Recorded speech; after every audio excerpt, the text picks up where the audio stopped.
talking Jewel podcast, minds in motion. Talk about relationships, help your emotions. Behavior management when your kids start to losing it. Talk about life and all the confusion. Minds in motion. Talk about relationships. I'm talking Jewel podcast, minds in motion. Talk about relationships, help your emotions. Behavior management when your kids start to losing it. Talk about life and all the confusion. Minds in motion. Talk about relationships. Talk about relationships.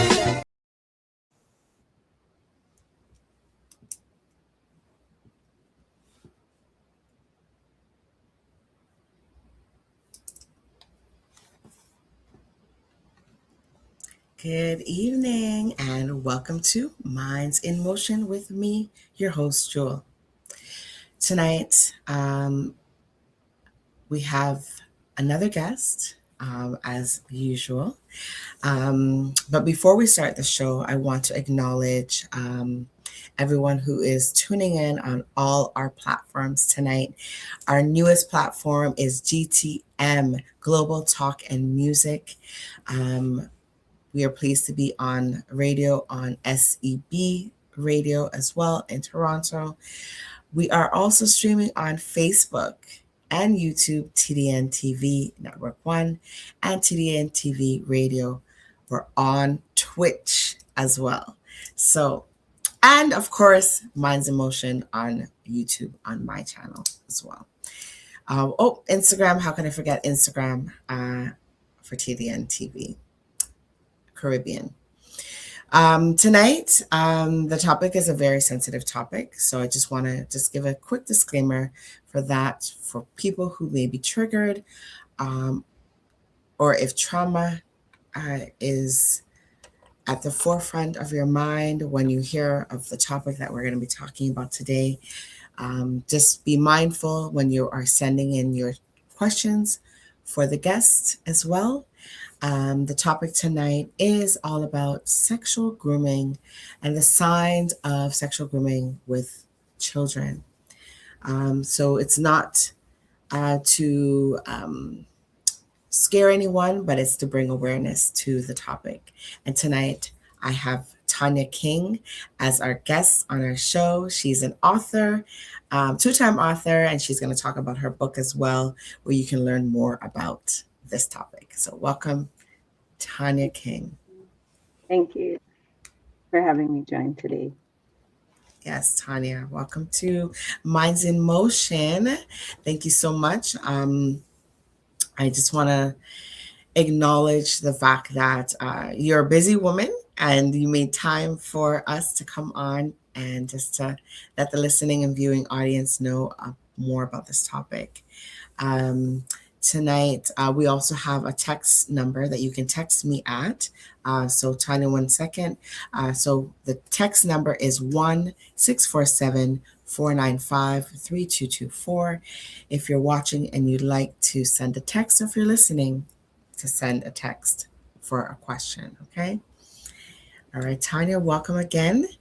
So Tonya, I haven't spoken to you in a while about this topic, but we kind of recently connected, and I said, you know what, this would be a great opportunity for you, not only to bring awareness to the viewers and the listeners, but also to promote your book at this time, okay?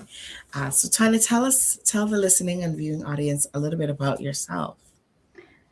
Well, my name is Tonya. I am a believer in Jesus. That's my first thing. I just love God and I love people. I love to share about hope. Just a lot of times we find ourselves in situations where we feel hopeless or we feel frustrated with life and things just seem bigger than they are at times for us. And it just kind of leaves us in a place where we feel like, I don't know if I can do this, or you find a lot of people dealing with mental health, and they're just in a situation where it just feels hopeless. Like, I can't find a job, I can't do this, or I can't do that, or my past is just a stumbling block in my life, and I just don't know how to get over that hump. And I think for me, one of the biggest things was in the pandemic, prior to writing my book. It was like the silence, it provoked everything that you didn't think about while you were busy working. It Mm-hmm. just had your mind on replay, or on, you need to deal with this. You thought Yeah. this wasn't a bother to you? Okay, well, now you know it is. And so for Yes. me, it was one of the really big pushing elements to get me to, after like 20 years, to get this book out there, Yeah. to just finally finish it and just get it out there. And so, yeah, I just love people, and I love to share my testimonies and what God has done in my life, because really, if it wasn't for God, um, Yeah. I wouldn't be here. Probably would have Yeah. been 5 years ago. Thank you for sharing that. Yeah, we actually met during the pandemic and we still haven't met in person. My goodness. We haven't met in person yet, and we have to make this happen. We really do. Definitely. I think spring is a good opportunity for us to meet up. Definitely. So you went into talking about your book, and maybe you could talk a little bit about um, how that book came about for you, and then we can get into the topic at hand, if Okay. you don't mind. Okay, so this book, Behind the Windows of a Smile, I can show you what it looks like. Yes. Uh, but Behind the Windows Yeah. of a Yeah. Smile Perfect angle. is Yes. the book that I wrote. It was basically based on going through childhood sexual abuse. I remember in college I was asked to write a creative story, and in writing that creative story, I just I wrote pretty much a poem of my book. And when I handed it in, I ended up getting A plus plus plus. Never knew that was a mark. But Mhm. I got that mark based on just being my authentic self, pouring out whatever I was dealing with. And in the process of doing that, I was able to share what I was feeling, which was really bothering me, but I didn't know how to put it in words, or, and I just put it out there. And Yeah. I, from there, I knew that I needed to write a book. I went to Yeah. the library while I was doing it, and I started writing, and I felt this urge saying, you need to write. And I was like, right, I'm not writing a book. Like, who wants to tell everybody their problems? Not me. Hmm. And that's why it took the time that it took. It was about 20 years, and it took Okay. that time because I was just like, I don't want to tell everybody the struggles I had or what I was dealing with. I would rather just keep that to myself. Yeah. um, but as time went, I knew I needed to share it so that other people who went through things similar to me would know that there is a chance to be free from being in the place of a victim or in bondage Yes. of Yeah. unforgiveness and pain. It's almost like taking back that, like you said, you're not a victim, but you're the victor in the Yeah, situation. Okay. absolutely. Okay. Well, thanks for that. Can you show the cover again? I wish I had my book with me. So I read the book. This was oh, it's upside down, I think. Oops, This sorry. was, oh yeah. So I love that. So it's behind the windows of a smile. And what is the bottom part there It after says under the smile? uncovering the hidden to walk in freedom is the Uncovering the line hidden below it. freedom. Yes. Yeah. So um I'm just recapping. I posted a video today on my Instagram, and it was a video from an old interview that we had done back in the pandemic. And it's, I want to know if this is wasn't the question, one of the questions that I shared with you, That's but okay. has there been some um, growth with you through not only writing but talking about this topic? Do you think there's been some growth?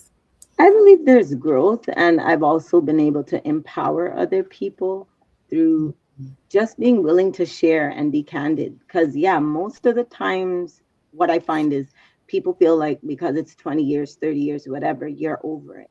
But the truth of the matter is, sometimes Yeah. different traumas and triggers linger with you. And Right. for me, I know that God helped me to forgive. I can see the perpetrators, and I'm good. Yeah. I had to go through forgiveness. I went through inner healing, a lot of different things to make sure that I would get help. I went to counseling because it was Yes. something that was needed because I had trust issues. And the long and short of it, I feel that there's been growth and that I've been able to share it with many people and see that it has helped them on their journey.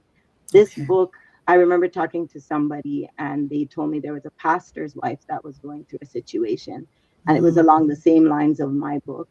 And they said to me, they told them about me and asked me, could I buy a book from you so that I could give it to the person.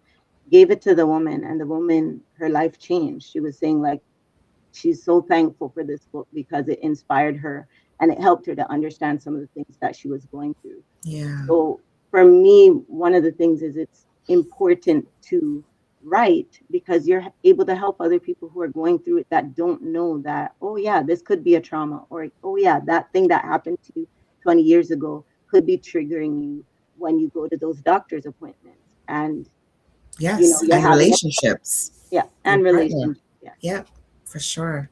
Hmm. Well, let's get into the questions. So, for this matter, I've asked, I'm going to be asking very specific questions. Um, and just, if there's any questions that are, that you would like not to answer, just let me know that you're not comfortable, okay? And just for the viewing audience, those are the you that are chiming in now. Tonya King is the guest tonight. She is the author of Behind the Window of a Smile. And we're talking about signs of grooming, sexual grooming with children, and things to be aware of. So Tanya's solely going to be speaking from her perspective. In no way, shape, or form is she like a therapist or a psychologist, but you're welcome to ask your questions, okay? Send your questions on the text 647-495-3224, or you can chime in on whatever platform that you are watching from, okay? Um, Without naming any names, can you describe the relationship with the person, like what it looked like to outsiders at the beginning? At the beginning, it would look more like it's a caregiver, somebody who may babysit me or watch me or take me to an event or to school, give me a ride to school or take me to church or something. Mm-hmm. So it was more somebody that was close to the family, just a family friend. That's one of the people. But then there was also family member where it was like you would just see them coming to visit, and when they come to visit, something's happening, you Yeah. know. Yeah. Okay. Thank you for that. This, it reminds me of something I actually listened to this morning. It happened to come across my feed this morning while I was watching TikTok, my favorite app now. Um, is a voice recording of a 14-year-old and a pastor, and Wow. that pastor happens to be her stepfather. And they were just talking about like the conversation. And I don't know who recorded it. If it was the young lady who decided, you know what, I'm going to take a stand now and let people know what's happening. But it was so ironic that this topic was on my For You page. And this just shows you how people are listening to us all the time, right? And it was just that person that was so close to her was the Yep. one that did this to her. And she even said, why can't we have a normal father-daughter relationship, you Yeah. know? But anyway, I want you to tell your story because you are victor in Yes. this, right? Um, Many survivors talk about being felt like they feel like they've been the chosen one or the uniquely mature one. How did How do they praise you or give you attention to make you build walls between your peers and your family? Well, they made me feel significant. So it was like pretty much anything you want. Oh, you want food, you want toys, you want whatever, you Mm-hmm. can have it, kind of thing. Yeah. And so it made you feel like, oh, wow, I must be special to them for real. Because it's always, if they're going somewhere, you're asking. Because from a child's perspective, this person is nice to you. So you want to go, oh, okay, I want to go to the theater with them, or I want to go to this with them, or Mm-hmm. that with them, because I know that when I go, I'm going to get whatever I want, kind of thing. So it just, it's more from that standpoint of them putting you on a pedestal and making you feel needed or just significant. So just, Mm-hmm. you felt like a princess to them. But then gradually with time, when the grooming piece is gone, it changes, the scene changes from getting whatever you want to, okay, well, I gave you all these things, so what am I getting in return, kind of a thing. Right. Right. Right. Mm. Then you realize you're connected for more reasons than just to get what you want. Right. Hmm. Okay. And isolation. So the topic like of isolation. In what ways did the individual slowly distance you away from your support systems, like your parents and your friends? Um, Well, I, yeah. I noticed when having a sibling, there wasn't like, it wasn't like, okay, when we're going somewhere, we're going to take the sibling with us. It was, I'm going to take you by yourself so we can go wherever. And it was, Mm-hmm. I don't even know when it finally dawned on me something was wrong with that picture. But I noticed, I was like, oh, how comes my brother can't go? But I noticed that it was always me. And I was just, Right.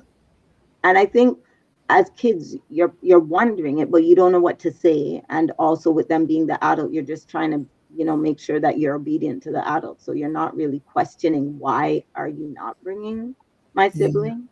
You Yeah. just kind of go with them. And sometimes you want to carry your sibling, but it's like, oh, it's okay, come on, let's go, kind of thing. So you're like, okay, Mm-hmm. fine. So you Mm-hmm. just go. Was your sibling an older sibling than you or Younger, younger? younger, Okay. But it was younger. just that opportunity for you to be alone with this person. Exactly, That's what they created, that kind of environment to build the isolation and you not being around anyone exactly. else. Um, okay. Hmm. I'm gonna dive into the normalization of grooming. So looking back, what were small boundaries that were pushed before you realized what was happening? Well, one of the things that I noted in my book was desensitizing. So you'll find that person always giving you a hug or always tickling you or something. They're doing things that kind of desensitize you or make you feel it's normal to hug you. But then before you know it, it's moved from a hug to a caress or something more than just a general hug. Yeah. And so it's kind of just letting you get used to them always hugging you, or as I said, tickling you, or just, Mhm. give you a kiss on your head or something, like, and you don't think anything of it because again, you're a child. What do you know? You don't expect adults you know to take advantage of you because you're a child. And from what we know as children, the adults take care of us. They're the ones making sure we're Right. safe. So we Right. don't really expect them to be putting us in an unsafe position. Yeah. So yeah, Okay. definitely the desensitizing is one thing. They'll just Yeah. do different things and you get used to it. Normalizing. Yep. And Yeah. it's normalized, and before you know it, you don't even realize, oh wait, what's happening? Something more is happening. Yeah. Making you feel like, oh, the touch is okay and the gradually going into Increases. Yeah. different things. Yeah. Okay. Um, how did the person use gaslighting or secrecy to make you feel like you were the one in control or that the relationship was your idea? Was that anything that you had experienced? When I got to my teenage years, it was kind of like, oh, you said something because you want to get me in trouble. And like, but at the time as a teenager, I knew something was wrong. Because as I Mhm. got to teenage years, I was like, something just doesn't feel right.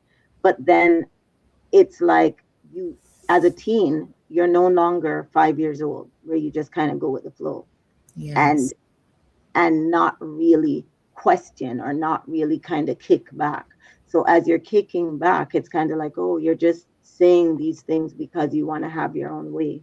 And you're like, Yeah. but it wasn't even my own way the whole time. Yeah. So I find it was, those were the little things that were being said, like, you know, you're not coming with me. Like, Mhm. no, well, why not? I don't want Yeah. to. And Yeah. then it's like, oh, but you were supposed to come with me, but it's pushing it back on me. Okay, well, I'll come, whatever.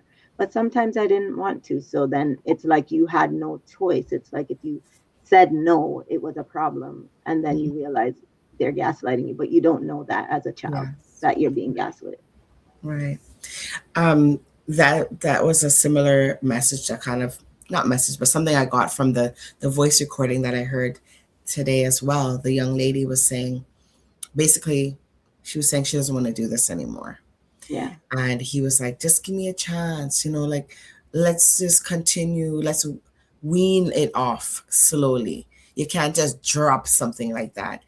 Let's continue until it's okay to drop it. And there was a one point in the conversation, I'm gonna actually post it on my Instagram after, but there was one point in that conversation where he said to her, like, because she was standing up for herself. She said, I explained this to you already. Like, what don't you understand, basically? And he scolded her. He's like, watch your tone, basically. And he's now asserting himself and saying, remember, I'm the authority in this situation. I'm reminding you to watch your tone. And then she had to scale back and say, I wasn't saying anything rude, you Yeah. know? So they make you feel that. If they're the one who started the whole relationship and you didn't. Cause Yeah. Hmm.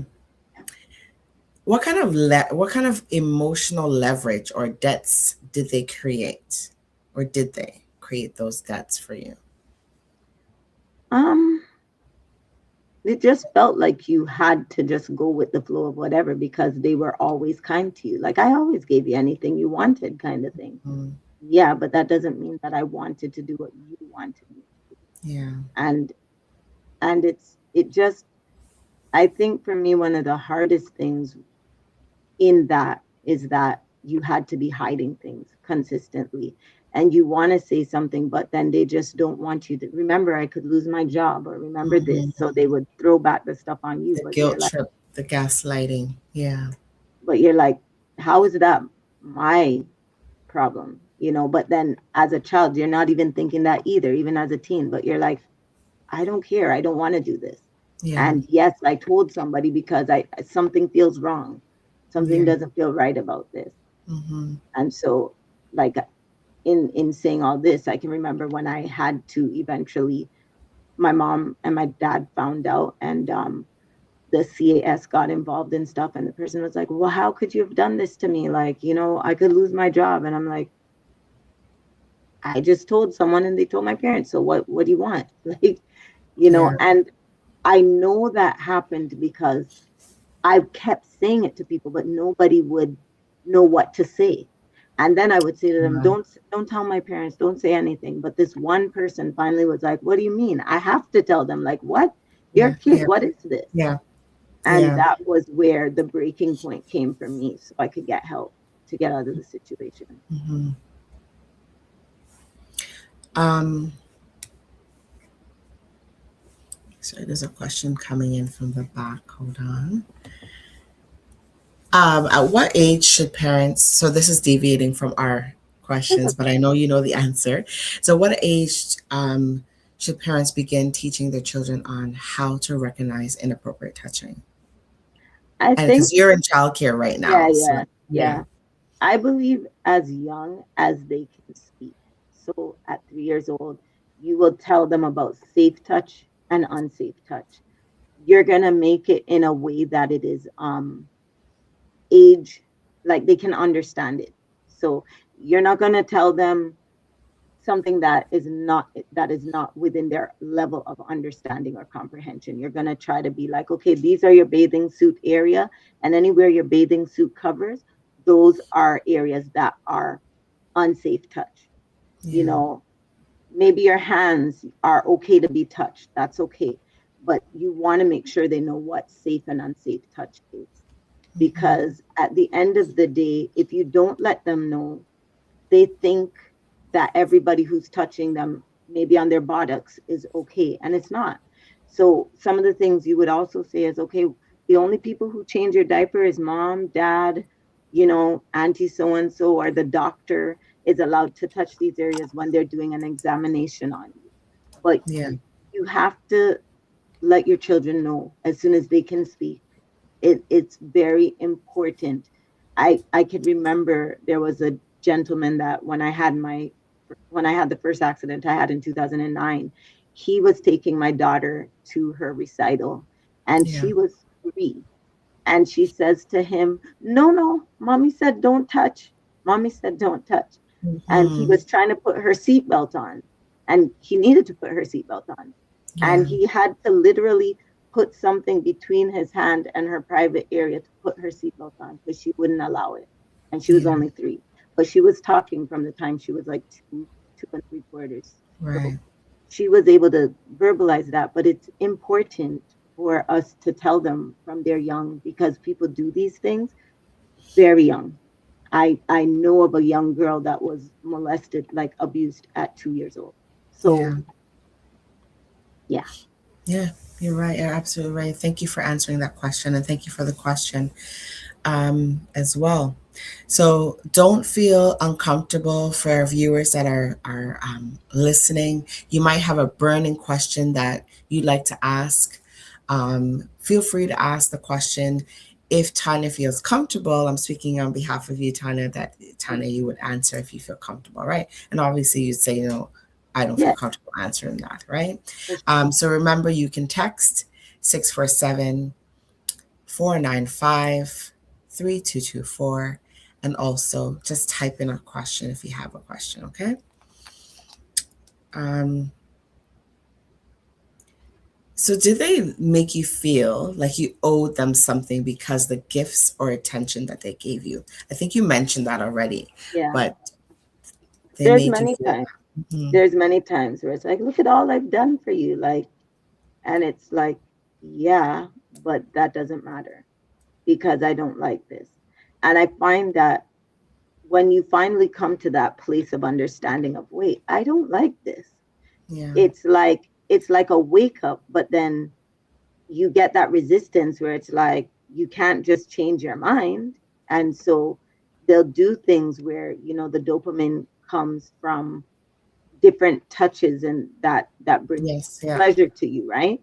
Yes. And so again, as a child, you can't turn off the pleasure button. If someone touches you in an area that somewhat brings pleasure to you, even though it's an area that you might not want them to be at, you don't have that level of understanding to know that, oh, this is nobody's supposed to touch me here. If nobody told you that, you don't know that it's not Yeah. okay Yeah. until a certain place where you get older and you start to realize, wait, something's wrong.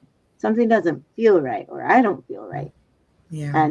And I think for me it was about middle school where I was like, no, something doesn't seem right about this, and I don't feel right about myself. Like I feel like something's wrong with me. Mm-hmm. And before I knew it, it was like I was like, wait, something seems wrong, something is wrong. And Mm-hmm. that's when I started telling people like something happened to me. And but again, because I told them don't tell my mom or my dad because I don't want to get in trouble, they didn't tell because they were my peers, so they didn't say anything. Right. Yeah. So Yeah. the only way that I would have gotten help was by having somebody who had the wisdom to know that, oh yeah, this is not acceptable. Right. Hmm. For sure. So, listening audience, when somebody's telling you something, whether they're a child or not, sometimes you may think that children don't really know what they're talking about. They know what they're talking about. And even if you didn't believe that this was happening, your job as an adult is to investigate, is to inquire, to find out if there's truth to the story, right? Um, just putting that out there, because sometimes, we think that children are making up things and they have a wild imagination, and how could they know these things? They know these things because they're experiencing these things, right? So investigate. It's your job to keep the children safe. All right. Um, so let's talk about. So you started to talk about disclosure. You just mentioned disclosure. Yeah. Um, what was the? So you were just talking about it around middle school area, or the era Yeah. was middle school. And so, was there a very specific aha moment that made you break the silence? Um, or was it a gradual awakening? I think it was kind of gradual. I just kept feeling like something's wrong with me. And I Mhm. couldn't, I was just like, why me? Like something just feels wrong about this. Mhm. And and it was just like I need to talk. I need to say something. So I would just share it with my friends, Yeah. as I said. And then in the long run, it was just like nothing was changing. So it was like I was just talking for no reason, and nobody could help me out of whatever I'm dealing with. So it was kind of like, okay. And then what I also noticed was that it was also causing basically the same thing to keep happening. So for me, it was like the law of attraction.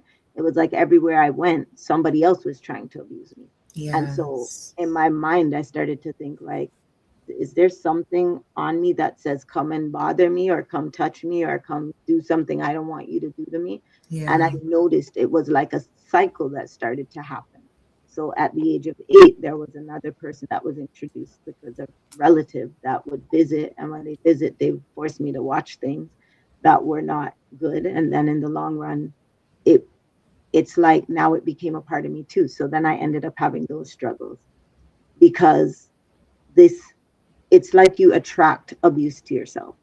I don't know what Mhm. it is, but it's like maybe other abusers see that you have this vulnerability. I'm not really sure, but I Hmm. know that was one of the things that I put was that it's like you get re-abused. It just keeps, it's like a pattern and it keeps happening Yeah. and it's like you draw Yeah. it to you. And I know like in reading, a lot of people had that same thing where they felt like, okay, every time something is happening to me and different people keep abusing me. Yeah. Thank you for that. And thank you also to Catherine for sending that message. It was believe the children, investigate, and report any child abuse. Absolutely. Thank you for that, because there's so many things happening and it's right sometimes right in front of our nose, as you explained earlier. For those who are just chiming in, um, Tanya was explaining earlier that it's somebody that she knew, someone that was close to her, someone that took her to and from school, right? And those are the perpetrators. Those are the ones who are close to you. The closest ones to you are the ones that are the perpetrators, right? Yep. And you just talked about a family member that was also came into the picture around 8 years old, Yes. right? And a higher percentage of people who are abused, they're abused by people that they know. It's not usually a stranger. Yeah, yeah. So be very hyper vigilant about where your children are, who they're with, what they're doing, where they're going. Um, don't take it for granted. Don't take it for face value that this person is so, you feel they're so nice. And it doesn't matter if they're in church, doesn't matter if they're praising the Lord. This person could also have these perverted thoughts about harming children, right? Yep. So, what was the biggest fear for you when you're holding back from telling someone? I don't even know if I had a fear of holding it back. I had a fear more of saying something. Mm-hmm. So it was like my voice was being taken. It was like I was just being silenced. So it wasn't that I was afraid to hold back. It was afraid to say something. I To say wanted so. to say something, but I was afraid to say something. Yeah. Or because it was like I didn't know what to expect. I figured my parents are going to be so angry. And, with him, it was like, don't say anything. So I was like, okay. So I knew I was sworn to secrecy. And when coming to my room, it's like, shh, be quiet.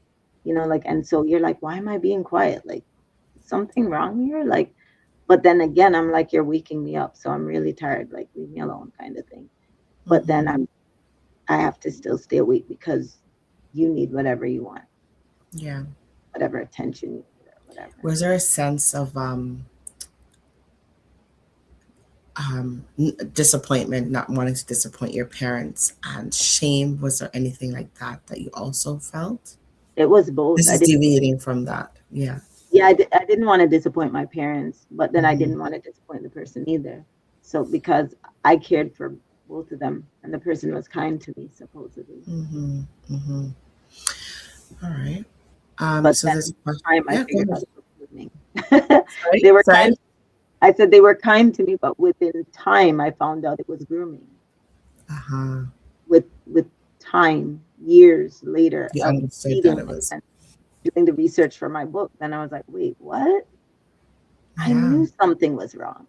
Yeah. Yeah. Right, educating yourselves. And I think this, having this platform and you now talking about this, is educating others about it, because they may not have thought, that someone, even in the church, or someone that's Yeah. their friend or neighbor, can do something like this to their child, right? So Yeah. there's a few comments that are coming in. I'm going to put them on the screen so you can also see them. How can parents and children have a relationship that would encourage the child to feel free to talk to them? Um, okay, I give you the example of my daughter. Hmm. Going through what I went through, one of the most important things for me was not to let it go into another generation. So for me, I was very open with my daughter. I tried my very best to be open, talk to me about anything, even if I don't want to hear it, talk to me about anything, because at the end of the day, if you don't talk to me, you're going to tell somebody else, and I may never find out what you're dealing with or what might be bothering you. Yeah. So I tried to keep an open line of communication with her. Um, I can remember when she was about 10, we had went to Jamaica. We went for an outreach project, and she was sitting with one of our family members. They were looking at a cell phone. I had no idea what was going on. But then a few months later, when I came back to Canada, she shared whatever she saw, what the relative there showed her, with another cousin. And that cousin's parent called me, like, what is this? And then before I knew it, my daughter's now telling me that this is what happened to her. Someone exposed to pornography in Jamaica. And so Mm, for me, even though the line of communication was wide open, she didn't she didn't really say anything much about it because she didn't have an understanding of whether it was right, wrong, wrong. Yeah. indifferent. She wasn't completely clear because again, there I didn't really break down pornography to her more than it's not good. Like I don't Yes. think she was exposed till after that. So it was really like, oh my goodness. And now we had to address it and Right. work with her through it. This isn't good for you, whatever, and this isn't for your age. It's not age appropriate, and walk Right. through different things with her. Like, no, it's not acceptable. But again, it was because of the open lines of communication and being, like if our kids are doing things, we're always watching. So like always checking in just in case they bump into a website or something. And Yeah. in dealing with that, we were able to keeping the lines of communication open within the family and stuff. We're able to address matters like that quickly. So it wasn't something that it lingered, but we were able to address it and deal with it as best as we could. Right. Right. I like that. And you mentioned, even for those of you who weren't here earlier, when you said that the earliest time to start that communication with your child is as soon as they're able to talk, as soon as they're able to communicate, Verbalize that. and say to someone, no, this is not okay. This is my private spot or private place, Yeah. as early as 2 years old, right? There's another question here. The worst part is when the parents do not believe or make it seem like the child did something wrong. Absolutely. Absolutely. Absolutely. Been there. Yeah. I was there. And that was one of the things. I love my mom dearly. And one of the things she wasn't able to really see clearly that I wasn't making it up. And I remember we weren't talking for at least from the time I was 14 till maybe about 6 to 7 years that Yeah. we weren't talking. And it was just like, I don't want, you don't believe me, so whatever. I don't want nothing to do with you. Yeah. And Yeah. it was a hard place to be because, as a child, you want to have a relationship with your parents. So it was Yeah. really like, I'm walking past you. I see you. You're my mom. I don't say hi to you. I just walk past you. It's like you don't exist. I do Yeah. care about you, but I just don't want to talk to you. I just, you know. Yeah. But then I took back the relationships about 7 years later. I was like, no, we have to deal with this. And it's my fault, but we got to deal with this. And I want to have a better relationship with you. And we were able to eventually have a relationship Or again. was it? Did you say it's your fault? Did you just say it's your fault? No, it was my choice to not talk to my mom. Okay. Okay. Sorry. Was I was my going to say No, no, definitely no, not your fault. no, not my Okay. fault, not my fault. Okay. But it was my choice to not Choice. talk to her. And I had to go through that forgiveness piece and Yeah. learn to be able to be like, you know what? I know it wasn't just because she didn't want to hear me. It was just that she couldn't see that person in the light, that like she just didn't see them Yeah. in that light, that they would do something to harm her child. And Yeah. I think that's probably the place where she came from. No, it wasn't right. And Hmm. it's really important for us as parents to understand that your children do not just make up things like this. No. It's not, it is better to believe them and it's wrong than to not believe them and it's right. And it really, Yes. Yeah. Yeah. There's a long comment here. I don't know. I don't know what it's going to look like on the screen. Let me see if I can put it up. Um, so that was my thoughts about opening up to be open, so they don't feel like they're stressing you or being a burden when they themselves is or went through something. Small talk where it where they where they don't always don't feel always like, feel like they're your parent, if that makes sense. Okay, so getting the question out. So basically, making them feel comfortable enough to come to you that they don't feel like, oh my gosh, I'm gonna make my parents stress out about the situation. I'm gonna make it hard for the family, right? yeah, Sometimes people think, children think, if I bring this up, it's gonna, especially if it's someone in the home or someone that's close, yeah, and it happens to adults as well. Adults that are being um, not groomed, but like preyed upon by someone else, and they are having a difficult time talking about it. And that's why you see, looking at the Epstein files today as well. yeah, There's people who've gone through things and have never spoken about it for 20 years, like you. For years and years and years, they're harboring this in their hearts and in their minds. And eventually it comes out because maybe they have a support system, right? that's it. That's it. Um, let me go back to the questions. Thank you for the viewers and the listeners that are throwing out those questions. We really appreciate them. Um, when you finally did share your story, what did what was a helpful response? What did it look like? Versus, was it a helpful response or a harmful response when you finally got it out to through your friend or whoever it is that told? How was the response? We kind of just talked about that, where the relationship between your mom and yourself was severed for a Yeah, bit. yeah. So what, how was it Well, my for the rest father's of response was different. He the believed, and he was kind of like, okay, so what should we do? How do we go about this kind of yeah, thing? Do you feel safe around the person? Do you not, kind of thing? yeah, And so my father made certain movements to let me feel safe in a sense.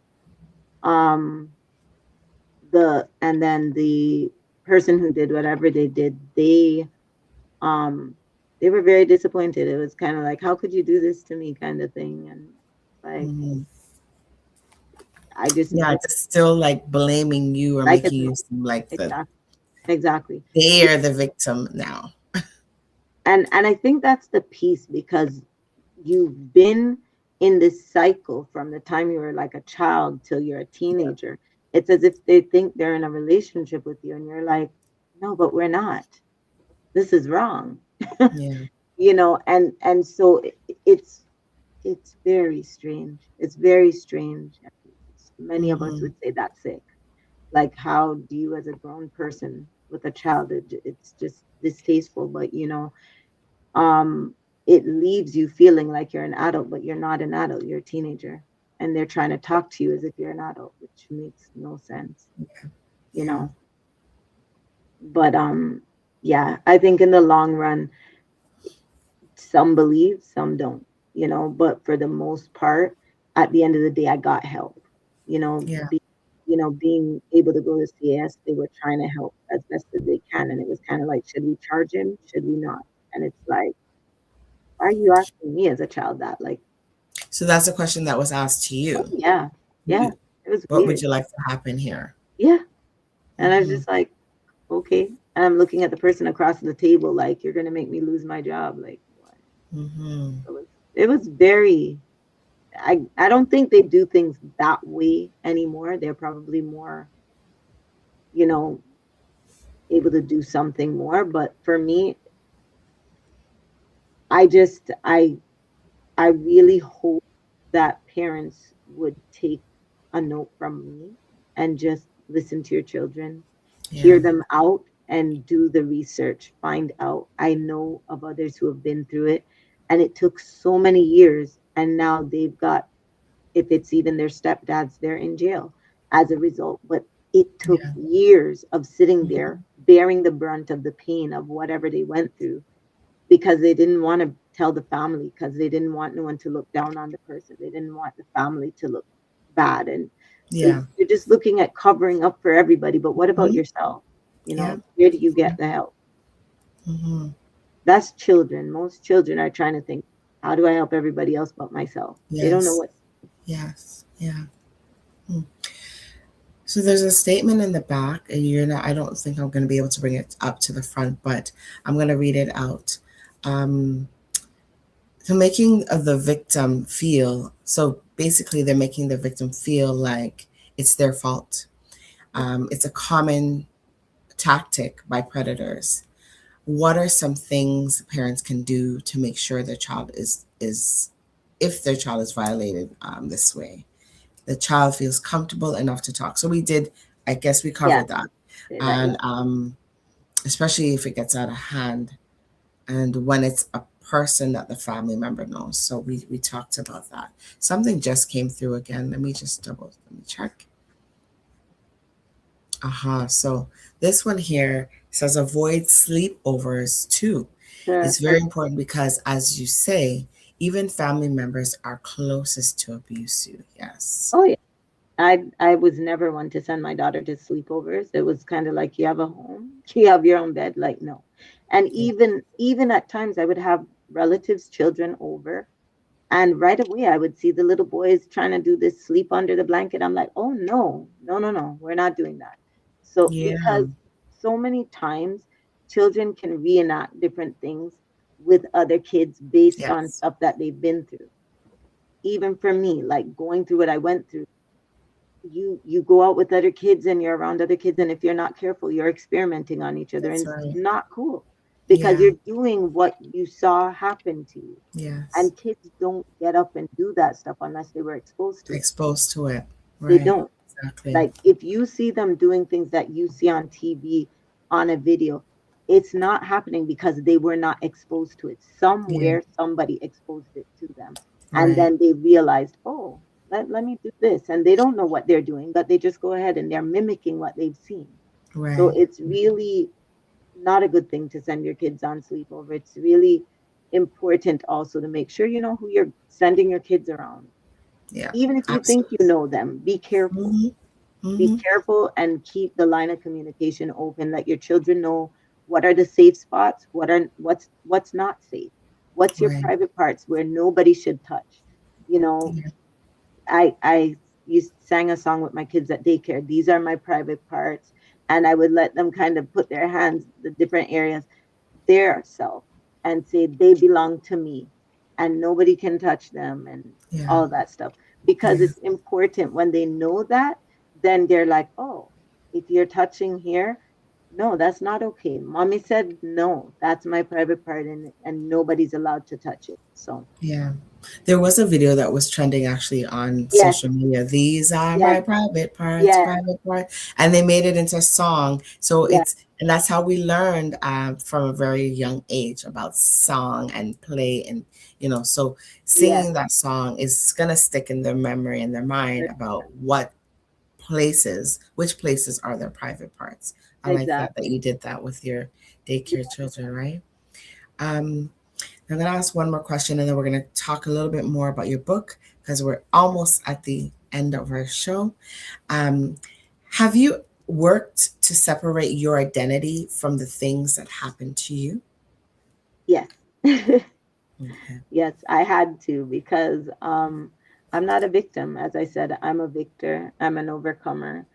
There's a lot of things that I struggled with, and I had, as I said, to go to counseling because I had trust issues. I remember in my first marriage, there were a lot of things that I wasn't comfortable with because it was a reminder of what happened in the past. But I had to eventually, after that, my marriage dissolved. I had to continue going to counseling and do what I had to do to learn how to trust, how to believe that not everybody's trying to bring harm to you. Not everybody is selfish and trying to gratify themselves. I also had to come to a place where I'm like, you know what? You don't have low self esteem. Maybe you had it before, but let's work Mhm. towards becoming a woman who is who loves herself. Because I Yeah. know for me, I didn't love myself because I thought a lot of the times, well, I just feel used. I feel like I'm not good enough, or I feel like I'm not worthy of Yeah. being loved because so many people have tampered with me. But then when I look at it, I'm like, don't worry about what they did to you.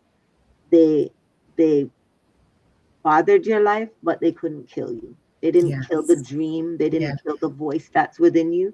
And today you can speak where you were afraid to talk about things. You're confident and you're able to talk about the things that you don't like, or you're able Mm. to talk about the things that you enjoy. And Yeah. for me, I have just decided to pursue God, pursue, writing, continue writing and sharing my stories and testimonies with people about what God has done for me, because I believe that at the end of the day, when people know that you don't have to commit suicide, you Hmm. don't have to drink, you don't have to just become promiscuous and just all over the place with people. You don't have to Yeah. devalue yourself. You're still good enough. You're still worthy of love. You're still beautiful. And Yeah. yes, they might have done stuff and it scarred you and it caused trauma in your life. But at the end of the day, there must have been some reason why they would see you as a person to try to bother. There must be something valuable about you. Yeah. Yeah. So I So, had thank you for that. So, there's a question here: if the child is being assaulted by one of the parents, is there any advice for the other parent in detecting if the child doesn't tell them? well, I would say um and it depends on how close you are to your spouse, because I Hmm. do know of another person I met and it was the same thing. The person got married and the it wasn't the father, it was the My stepfather that father. did it to the child. And Hmm. so it's imperative for us, if our children are saying something to us, because most times children say something, they will kind of try to say something, or they might act a certain way. If you notice, maybe your child is withdrawn, all of a sudden they were maybe a bubbly kid, and all of a sudden now they're just always to themselves. Why did Yeah. that change happen? Is everything okay? But what Hmm. happened? So it's, or maybe they might be peeing all the time, or they were not peeing the bed all the time, and all of a sudden they just start doing that. Is something going on there? Or maybe if when you're doing the laundry, you come across underwear and they're soiled in certain ways, you're able to pick up things like that. Yeah. Hmm. Thank you for answering that. Here's a question and statement. Be sure to let your child know that he or she is loved, that they aren't accidents, and they need to know that you are the buffer Yes, when they get home from being ridiculed at school, when they are unhappy about anything. They need to know that you are never too busy for them, no matter what. Absolutely. for sure. For Absolutely. sure. You are their guardian, right? Their savior. Look at the child's behavior towards that person. Yes, that's Yeah. something to look at. Signs Yeah. to look at. How are they interacting with that person? Are they now hiding, like running away from that person? Are they drawn towards that person? Um, they may become hostile or overly loved. Yes, True. actually, Overly loving. Yeah, for yeah, sure. For sure. Because one of the things, even as perpetrators, when they're looking for a victim, they're looking for a child that isn't as attached to the parents, one of those free spirited children. They're looking for that child because at the end of the day, they they can run away somewhere and nobody really misses them because they're always just all over the place. They don't, so they're mm, looking for someone that's not always attached to their parents, that the parents won't notice if they're yeah, not always around them, right?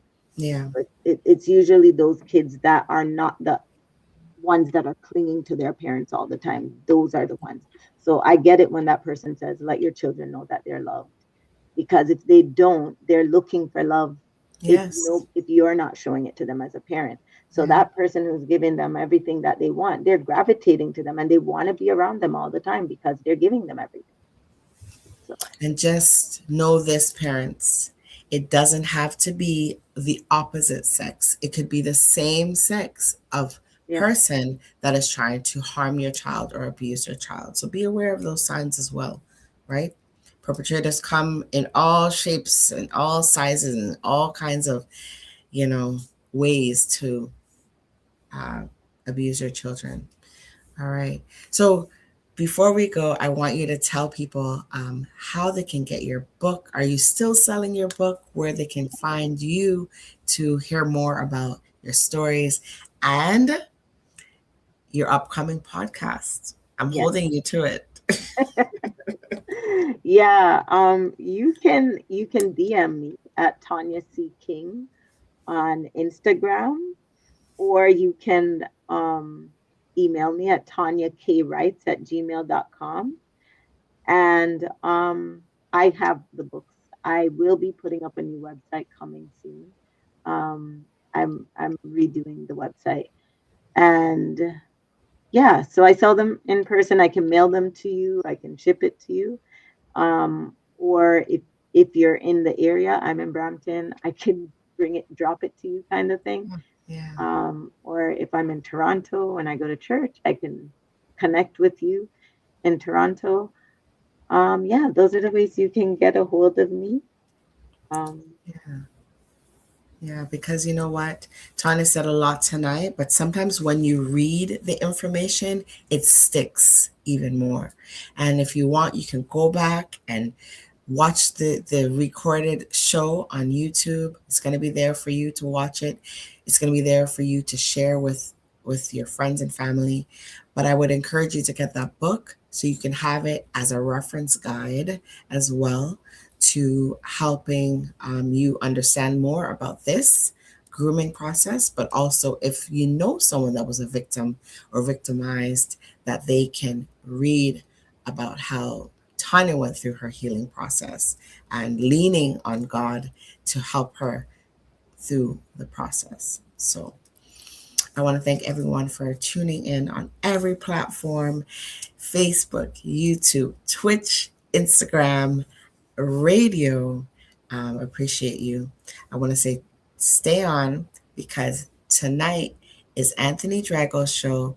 This Week in Interview. Right next, after this episode, is going to be another episode of another wonderful show. Tonya, don't jump off. I'm just going to end the show, and we will be right back together. You and I tune in next week for real talk, real strategies, real situations on Minds in Motion.